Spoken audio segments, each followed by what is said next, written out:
Assalamualaikum warahmatullahi wabarakatuh. Perkenalkan, nama saya Juliatun dari Fakultas Ekonomi Manajemen. Saya kuliah di Universitas Nahdlatul Ulama Kalimantan Barat, Kota Pontianak, Kabupaten Kuburaya. Saya diberi 4 soal oleh dosen saya, yaitu Bapak Rosadi, sebagai dosen pengampu mata kuliah Islam Nusantara. Soal yang pertama yaitu, apa saja yang Anda ketahui tentang istilah, konsep, dan polemik Islam Nusantara? Jawabannya yaitu, istilah Islam Nusantara pada dasarnya tidaklah baru. Istilah ini mengacu pada Islam di gugusan kepulauan atau benua maritim Nusantara yang mencangkup tidak hanya kawasan yang sekarang menjadi negara Indonesia, tetapi juga wilayah Muslim Malaysia, Thailand Selatan, Singapura, Filipina Selatan, dan Kamboja. Lalu, konsep Islam Nusantara belakangan nyaring digaungkan, di mana konsep tersebut merupakan Islam khas Indonesia yang merupakan gabungan nilai Islam teologis dengan nilai-nilai tradisi lokal, budaya, dan adat istiadat di tanah air. Jika dipahami sebagai teknis, Islam Nusantara adalah metode atau cara dakwah tentang bagaimana ajaran Islam diajarkan kepada cara yang khas yang telah berkembang di Nusantara. Misalnya, ajaran Islam diajarkan kepada masyarakat melalui pondok pesantren. Lalu, polemik Islam Nusantara yaitu akhir-akhir ini telah berkembang luas tidak hanya di ruang diskusi ilmiah offline, tetapi juga di jalur online. Soal yang kedua yaitu, coba Anda jelaskan istilah Islam Arab dan Islam Nusantara. Dalam diskursus tentang Islam di Indonesia, sering muncul upaya mendefinisikan identitas Islam Nusantara sebagai lawan dari Islam Arab, bahwa Islam Nusantara adalah antitesis dari citra Islam yang tampil di dunia Arab. Islam Nusantara adalah Islam yang telah mengalami pribumisasi atau nativization sehingga sesuai dengan kepribadian dan jati diri bangsa Indonesia. Karakter yang sering disematkan kepada Islam Nusantara adalah ramah, anti kekerasan, toleran, menghargai tradisi, dan menghargai kebangsaan. Islam Nusantara adalah Islam yang unik, bisa beradaptasi secara kultural tanpa kehilangan substansinya sama sekali.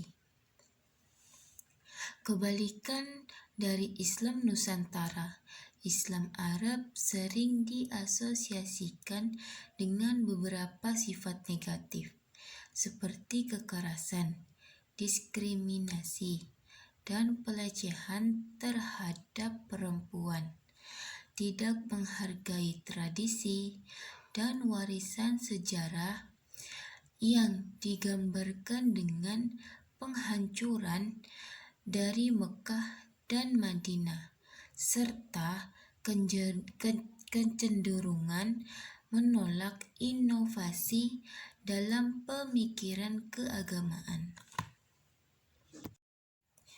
Soal yang ketiga yaitu, menurut pendapat Anda, seperti apa wujud dari Islam ideal?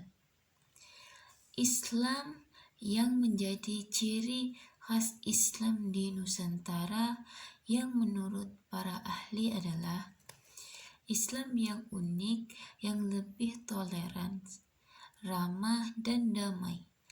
Karena jika Islam seperti di Timur Tengah yang menurut para ahli adalah Islam yang asli diterapkan di Indonesia, maka akan banyak muncul potensi konflik di Indonesia karena majemuknya masyarakat di Indonesia ini.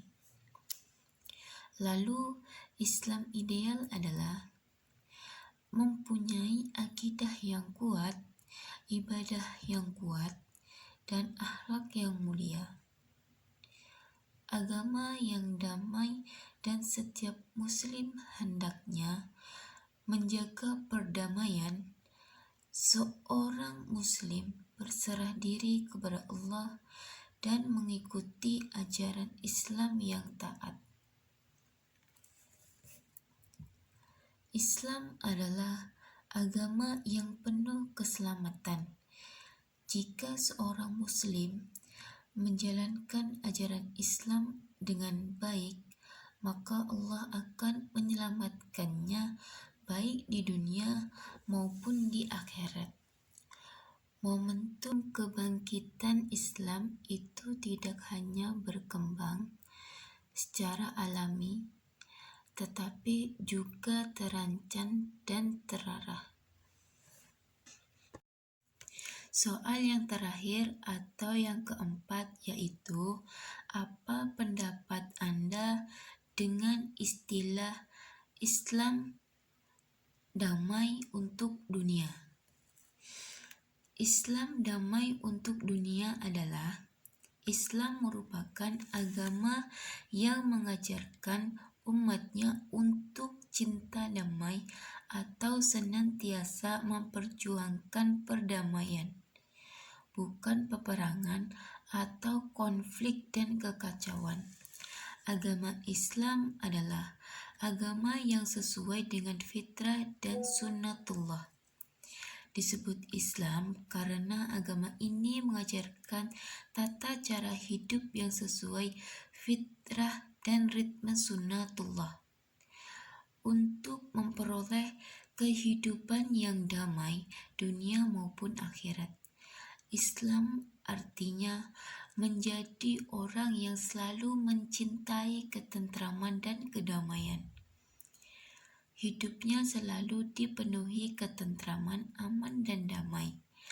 Masyarakat Islam dengan demikian adalah masyarakat yang mencintai kedamaian, ketentraman, dan kesejahteraan baik secara individu maupun kolektif dalam kehidupan berbangsa dan bernegara. Kebalikan orang Islam adalah orang kafir. Orang kafir adalah orang yang melawan sunnatullah dan fitrah kemanusiaan.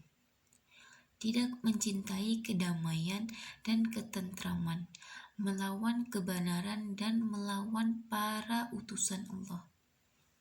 Dan orang yang melawan sunnatullah pasti binasa.